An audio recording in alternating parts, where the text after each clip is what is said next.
This is Bill Ryan from Project Camelot and Project Avalon, and the date is the 16th of February 2010, and this is a bit of an unusual video presentation here because I'm taking the step of making a video as an interpretation and as a commentary on an audio interview which we did with an important witness who came and reported his story to Project Camelot a little while ago, about a couple of weeks ago.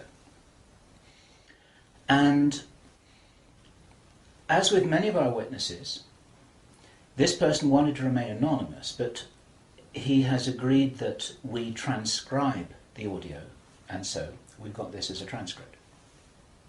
And this is going to be released at the same time as the video because it's important to be able to read the transcript at the same time as you're considering what I'm saying about it here. And as we come into this story, you're going to understand exactly why it's important to get all the information, to hold it all into a very fine balance. Now, this is a British person, and he worked in the British military for a number of years.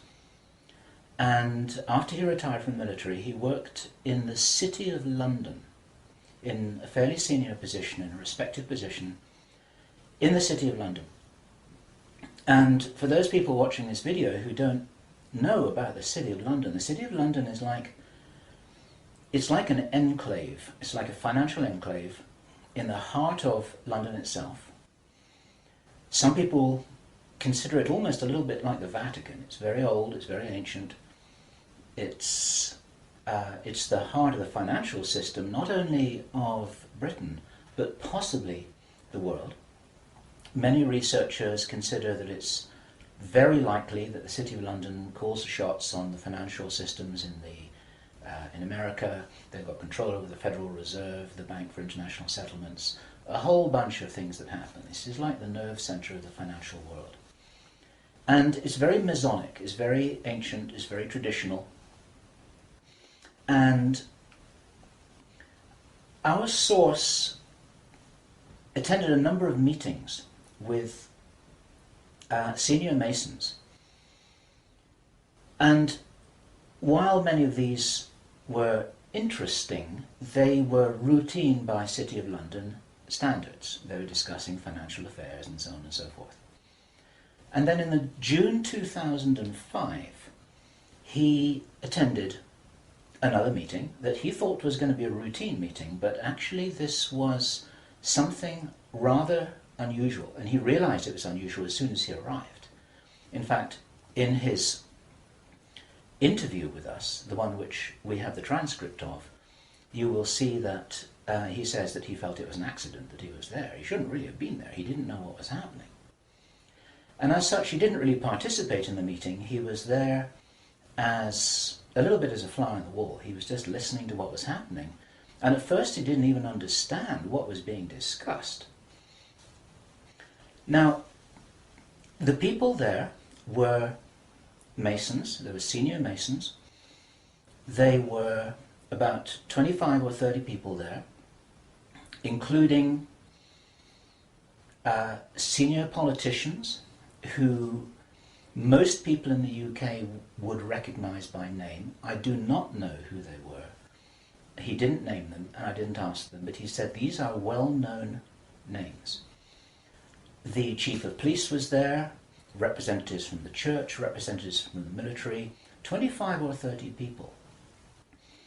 And as he listened to this story being discussed, it was an informal meeting. It wasn't like at a big table with kind of notepads and water glasses and minutes and an agenda and a chairman. There were just people in a room who were talking about all of this stuff.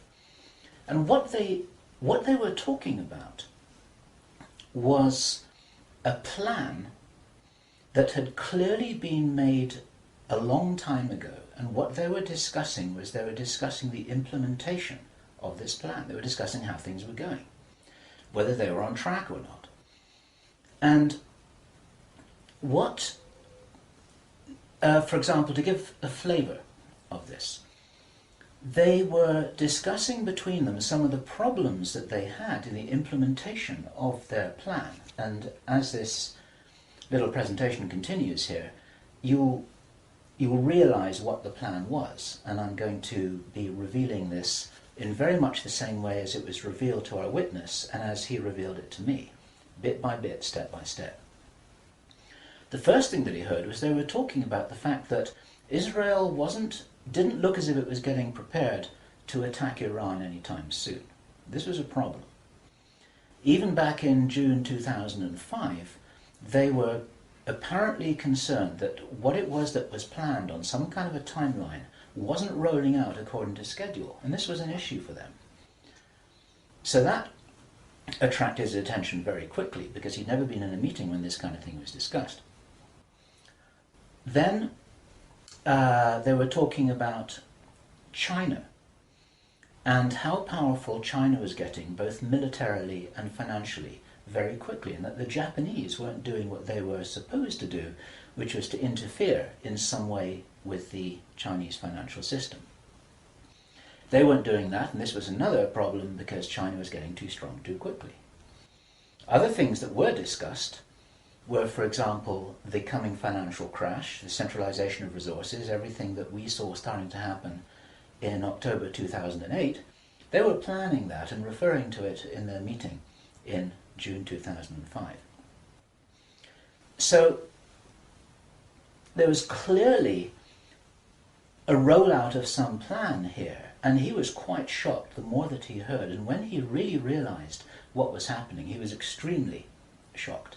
And one of the reasons why I'm giving this video presentation now is to soften the blow and interpret this a little tiny bit, because it is shocking information. And what I also want to do is I want to try and differentiate out between what it was that he reported, because he'd heard it with his own ears, and what it is that is his speculation and my speculation about how all this fits together. It's very important information. We need to know this stuff. Even though it doesn't look like it's going to be on track, I don't think this will happen. I think that there are a bunch of crazy people there who are extremely determined to do something, and they were in a hurry, and this is important to understand, they were in a rush to try and roll out this sequence of events. Now, what he described is what the sequence of events was. It starts with Israel attacking Iran. Now, this hasn't happened yet. There have been a number of indications that there are forces which are trying to push this into happening.